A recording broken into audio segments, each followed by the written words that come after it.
what does founder energy really mean to you? So I think that every founder brings a special spark to their business.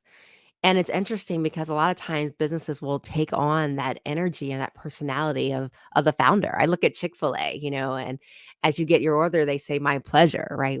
Hmm. And who started that? That was the founder. I bet the founder when he took his first order said my pleasure Yeah. as that person was driving off with their chicken sandwich.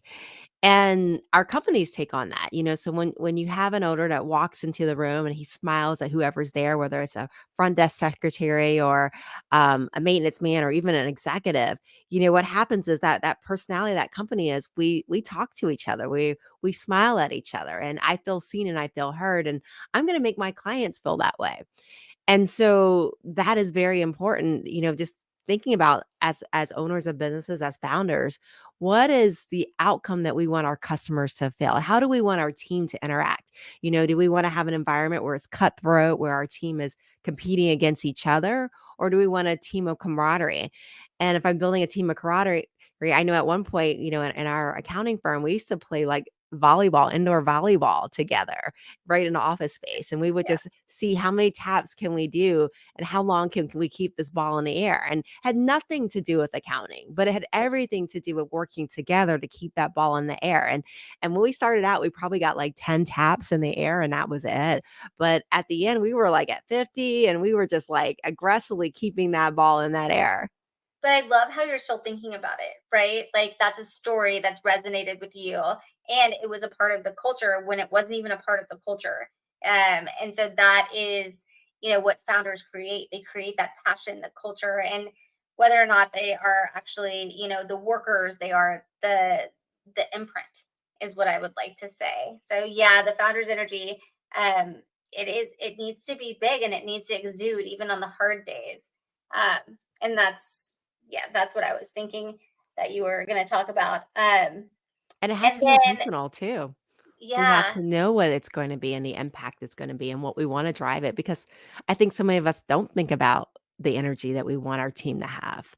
We're yeah, giving feedback, but we're not displaying that example. yeah. And we're not Like, rewarding when that behavior that we do see that we want repeated happens. We're not rewarding it.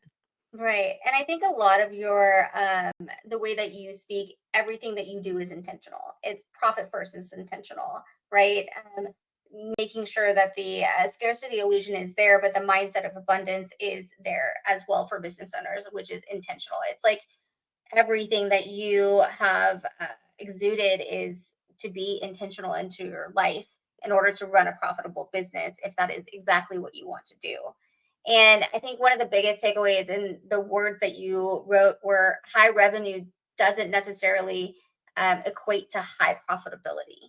I think like this is really important because in our industry, um, people will show all of these numbers that are kind of blanketed. They're like, this is how this is performing, and my chart is going up, and revenue looks like this. But, or they just show a chart and it's going up. But how do they understand that what you see on a piece of paper or on a screen might not be the actual story? And that is a good one too, because you're right. There's a big focus on revenue, right? Everybody wants to get to seven figures. After they get to seven figures, they want to get to eight and they want to go to nine. And as a CPA, I have seen $50 million companies run at $1 million loss. I've had people tell me, I just need to get to critical mass. That's all I need to do is get to critical mass. This is a volume based business. Like they believe that magic is going to happen once they hit this number. And it's interesting because people don't factor in is, yes, as my volume increases, my variable cost increases, but my fixed costs also increase. Mhm. Maybe I outgrow my current office space and I need an even bigger warehouse once I grow.